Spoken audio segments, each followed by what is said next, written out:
예, 안녕하십니까. 자, 오늘은 또 제가 연구를 하고 있는 이 자평진전에 대해서 강의를 하겠습니다. 3권이고요. 론, 궁성을 보겠다는 거예요. 궁을 보면서 용신을 보고요. 그 궁의 용신이 어디에 있는가? 용신이야 본래 격궁용신으로 잡는 거겠죠. 그런데 그 용신과 짝을 이루는 육친이 어떻게 형성되어 있느냐에 따라서 길과 흉이 나누어진다라고 말씀을 하세요. 사실은 지난번 강의 땐 이 궁과 성은 좀 안 하려고 했어요. 처자론까지. 근데 처자론은 솔직히 할 필요는 없어요. 처는 재성이고요. 자는 관성인데 처는 요즘 또 참 새로운 이론을 갖고 계신 분은요. 예를 들어서 이제 재성이 없는 사람은 어떻게 잡냐 처를.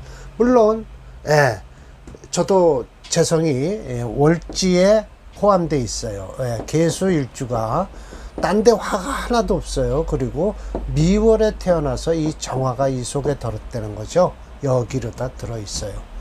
이런 때 이걸 처로 보냐 말 거냐는 거예요. 근데 이런 것도 진짜 없을 때는 어떻게 할 거냐라는 거죠. 근데 요즘 어떤 양반은 제가 이제 개축생이니까요. 이렇게 되면 이 개축 내에 뭐가 들었냐? 신기적, 뭐가 들었을까요? 이거, 개신기가 들었죠? 개신기가 들었는데, 이게 이제 이 안에 있는 글자가 일로 투출했을 때, 이쪽으로 투출했던 투출하면, 전 신금이 신묘생이니까 이렇게 되고요. 또 신유일이니까 이렇게 돼요. 그럼 이걸 초로 본다는 거예요. 초로 보겠다. 글쎄요.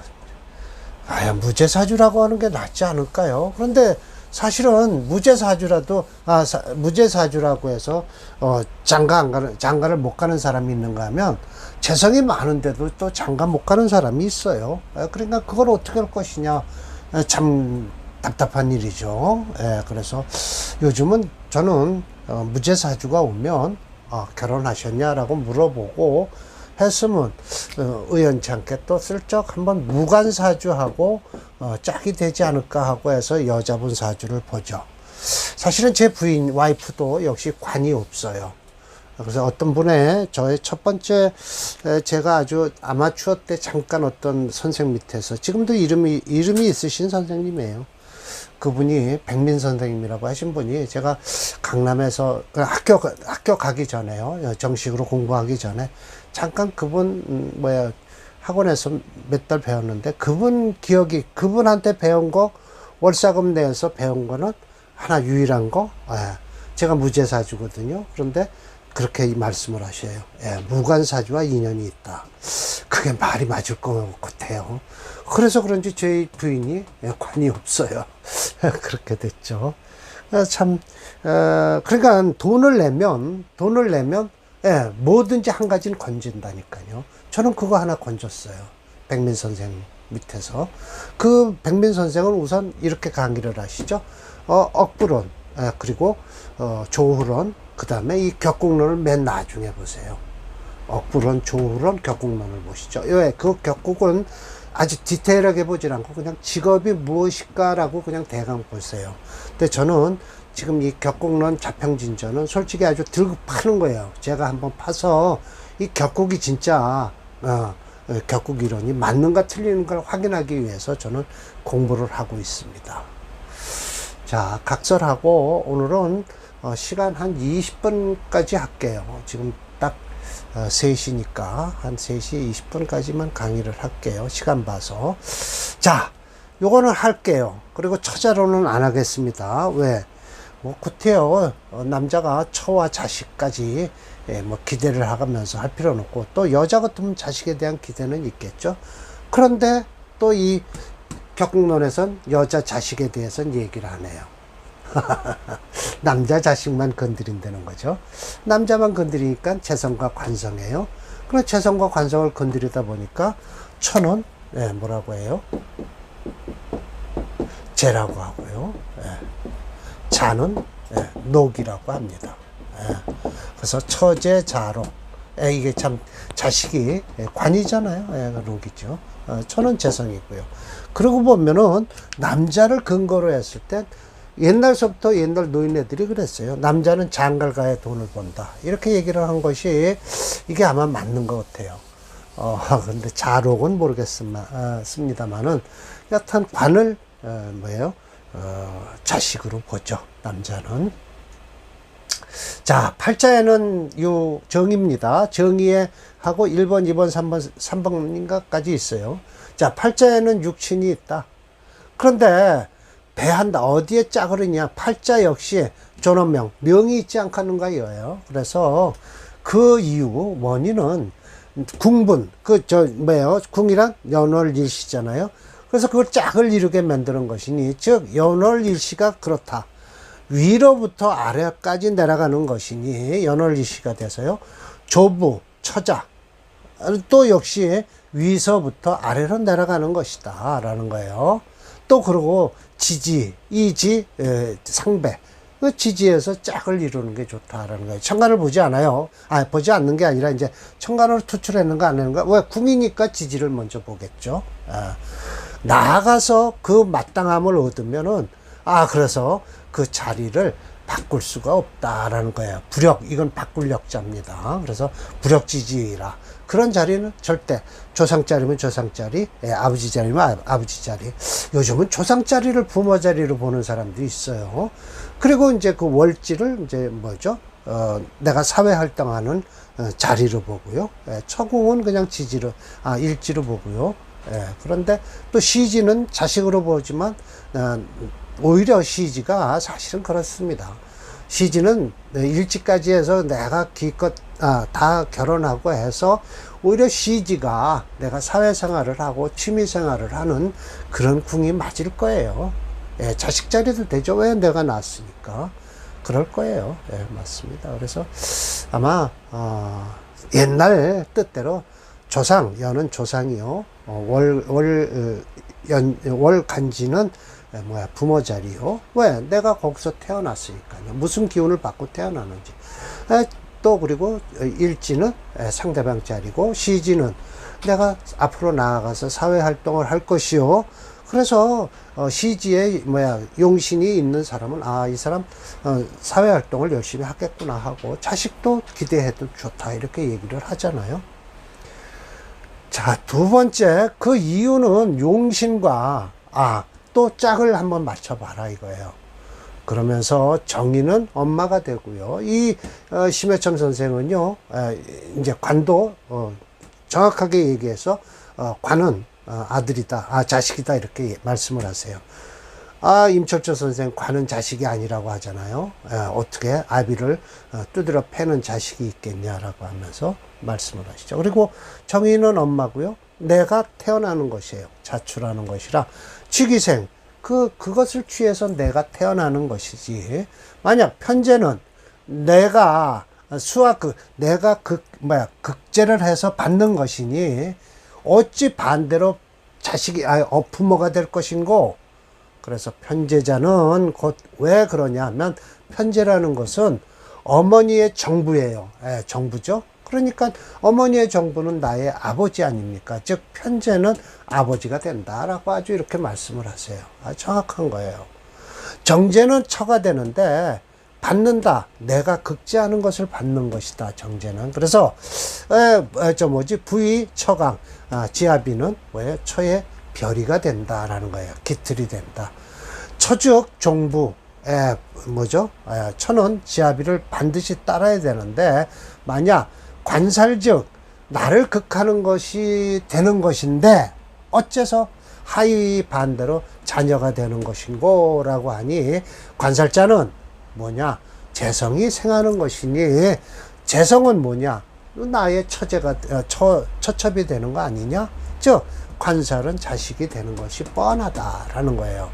지어 비견도 형제가 되는 건 이미 다 이치가 확연하지 않겠는고 라고 해서 아주 육친론을 정확하게 설명을 하고 계십니다.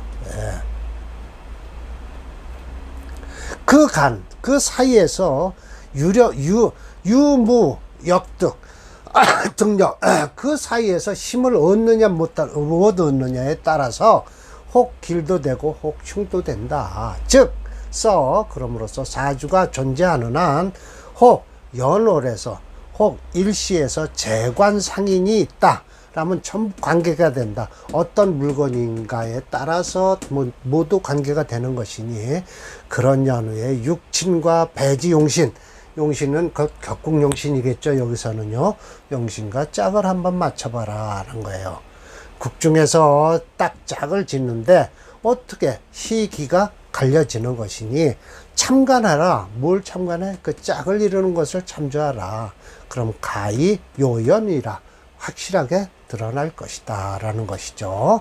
자, 처제라고 했어요. 그래서 오늘 강의를 안 한다고 했지만 조금만 하다가 제가 마누라까지 하다가 좀 건너뛰겠습니다. 제가 눈이 침침해서 뭐 이거 도대체 뭐 하도 같은 말만 자꾸만 얘기하니까 앞부분이 좀 중요한 것 같아서 좀 해놨습니다. 자, 대범 명중엔 길과 흉이 있는데 다른 사람보다 더욱 가까이 있는 사람이 중요하다. 왜? 처와 자식은 다른 사람보다 더 가까이 있는 사람이 처와 자식 아닙니까? 제일 가깝죠. 그러니 그 경험하는 게 더욱 영험할 것이니, 부귀빈처는 내 몸의 일이니 내 몸의 일로서 논하지 말고 이런 사람들, 처나 자식이 부귀할까 빈천할까 하라는 거예요. 그래서 결국은 육춘에 이르러서는 처는 뭐가 되냐? 나의 짝이 되고, 자는 뭐냐?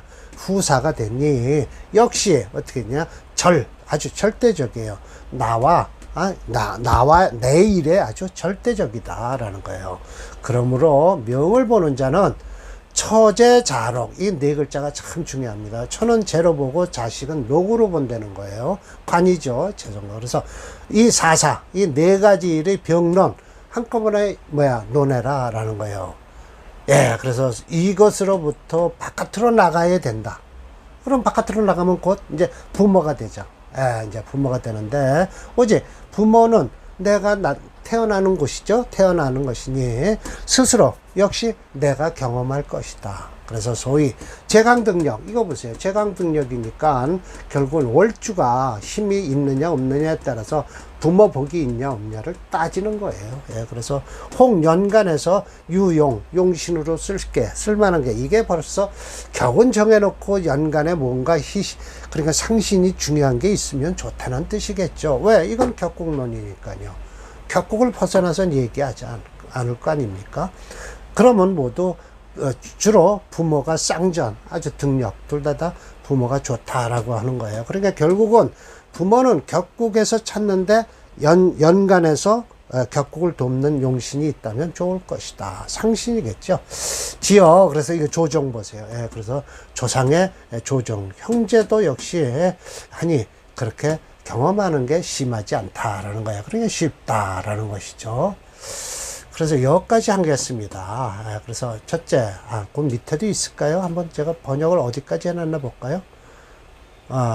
여기까지 해놓은 것 같습니다. 그리고 자식성에서 안 했을 거예요. 예.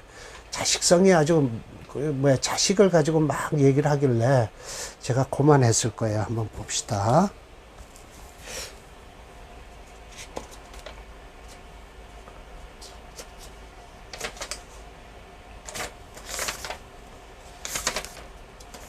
처자에서요. 예, 맞네요. 예, 자식성에서 제가 끝났네요. 네, 맞습니다. 자식은 제가 번역을 안 했어요. 예. 하도 머리가 아파서 제가 안 했어요. 예, 이거 보세요. 자, 철을 얘기할 것 같으면 좌하의 재관, 이게 좌하라는 건 남자를 기준으로 해서 일지의 재성과 관성을 깔고 있어요.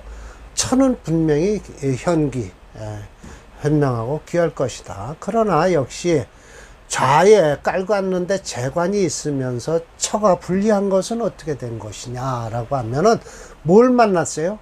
이거 상관이나 양인을 만나면 천은 반대로 길에서 반대가 된다라는 거예요. 예, 그래서 어째서인가 대체로 원령용신인데 배, 짝을 한다, 성, 희기, 마치 처궁에서 무엇이 있는가에 따라서 이 재성과 용신이 짝을 이루고 있을 땐 길하다라고 했으니 재성이 우선 처궁에 깔고 있다라고 하면 정관격이 좋겠죠. 예, 그래서 또 그러나 인격에서 봉지 그것을 만나면 반이불위 그렇잖아요. 예, 인숙격에서 재성을 처궁에 딱 깔고 앉았으면 제거긴을 하니까 안 좋겠죠. 그러니까 벌써 관을 깔고 앉았으면 길한데 인격이면 안 좋다. 인숙격에선 처가 방해를 한다라는 거예요. 반이 불미나 이거 아주 중요하잖아요. 그래서 처궁은 자관하면 길하다. 관이 길하면 그렇죠. 네, 관이 있고 관이 있을 땐 괜찮아요. 그러나 상관을 봉지했다라면 어찌 능히 순이 같은 뜻이 순한 뜻이 있겠는가. 처자상관 또 처자리에 상관이 있다라면 흉하다. 흉하다. 예, 역시 상관은 아주 무시무시하다고 하죠. 제격에서 봉지. 그러나 제격에서 이걸 만나면 가히 생제. 재성을 생각할 거 아니에요. 그래서 설격봉지. 그것도 괜찮다. 가히 제설하니 반대로. 주인은 처의 능력에 내조를 받는다라는 거예요. 아셨죠? 내조를 받는다.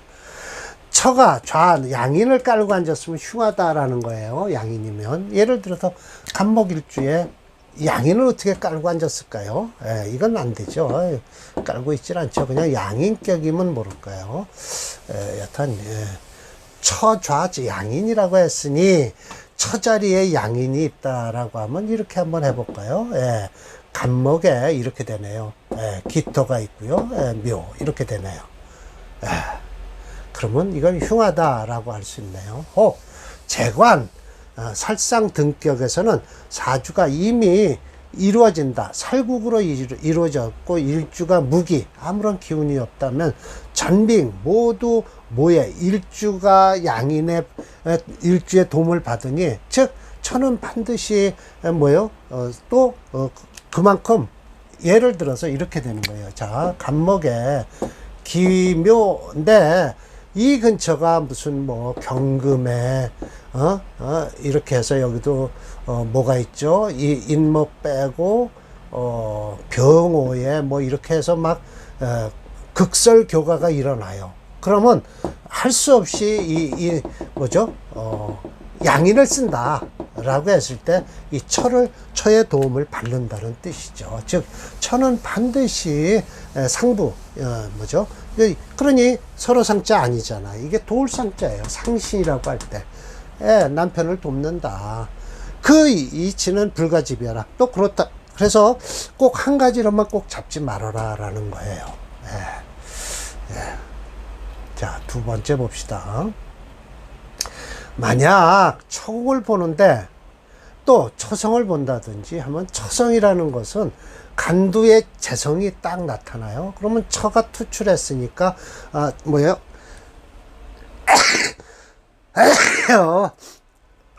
국을 이룰 거 아니에요? 그러면 괜찮다는 거예요. 그리고 관격에 재성이 투출했는데 인성이 많은 재성을 본다? 이거는 별로 안 좋아요. 식상이 있는데 재성이 투출해서 쓴다. 이렇게 재채기 해놨까요? 즉 좌하에 무용, 쓸 것이 없다. 결국은 이건 무슨 소리? 좌하 무용이라는 건 무엇이냐면 일주에 쓸 것이 깔고 있지 않다라고 하면 이 재성을 그냥 쓰겠다는 거예요. 그래서 좋다. 역시 내조를 받는 것이다. 그래서 천은 투입 파격이 되는데 이거예요. 파격은 만약 인수가 가벼운데 재성이 투출했어요. 이건 식신 또 상관이 나면 이 재성을 도와줄 거 아니에요. 그럼 이 재성의 패격이 되잖아요. 그래서 투살 봉제 지류가 이런 게 전부 다 어떻게 돼요? 자화의 유형은 있지만 역시 형극만큼은 막아준다. 그래서 우투 처가 투출해서 성격이 되는데 처궁에서 유용함이 있고 자화에 또 형충이 있다. 그러면 어떻게 되느냐? 면할 수가 없다. 처가 아름다운 처를 얻을 수도 없고 백년해로도 어렵다. 또한 처성에서 양투 두 개가 다 나오면 정편이 잡출 같이 투출했으니 어째 한 남편이 많은 처를 다스릴 수 있는가? 역시 막아야 된다. 형극지도를 막아야 된다. 형하고 극하는 것을 막아야 된다라는 뜻이에요. 예, 그래서 이 처성까지 제가 해석을 했습니다. 그리고 자성은 자식에 대한 것은 생략을 했습니다. 눈이 피곤하고요. 더군다나 장생론법에 대해서 나오고 그래서 제가 그만하자. 장생론 나오면 아주 저는 저 심여첨 선생도 아직도 장생론에 대해서 얘기를 하시더라고요. 자, 그래서 오늘 강의는 이렇게 해서 처까지 했어요. 자식은 이제 안 할랍니다. 그리고 궁성론도 얘기를 많이 했고요. 역시 이 자평진전까지 또 임철조 선생인 적천수까지는 연월일시를 정확하게 해서 조상궁, 부모궁, 처궁, 자식궁이라고 이렇게 봤다라는 것만큼은 변함이 없다. 이런 거죠. 이게 곧반명리예요. 곧반명리로서 연월일시를 그렇게 본다. 요즘은 좀 다르게 보는 사람들이 많아서 저는 그런 걸 별로 새로운 논법은 좋아하지 않습니다. 자, 오늘 강의는 이걸로 마치겠습니다. 다음 강의는 그러면 이렇게 됩니다. 논행운론으로 시작되는데, 이 행운론도 제가 좀 들여다보니까 심여첨 선생의 말씀이 길어요. 그런데 설득력이 떨어져서 제가 지금 이렇게 만들고 있습니다. 제가 좀 만들고 이렇게만 딱 나와 있는데, 이걸 가지고는 도저히 설득력이 떨어져서 제가 상관폐인이다 라고 하면 이렇게 지금 만들고 있습니다. 그래서 만드는 대로 다음 강의를 또 내일 모레 할 것입니다. 내일은 적천수천미를 할 차례죠. 성정장. 성정장도 참 중요합니다. 양인격은 성정이 어떻다. 상관격은 성정이 어떻다라고 해서 양인과 상관, 또 칠살, 이렇게 적천수에서는 아주 흉격만 절대적으로 다루죠. 길격은 안 다뤄요. 흉격에 대한 흉폭함, 또 그걸 잘 다루고 쓰면 온화함, 이런 걸 지적을 많이 하시죠. 그래서 다음 강의는 논행운론으로 하겠습니다. 마치겠습니다.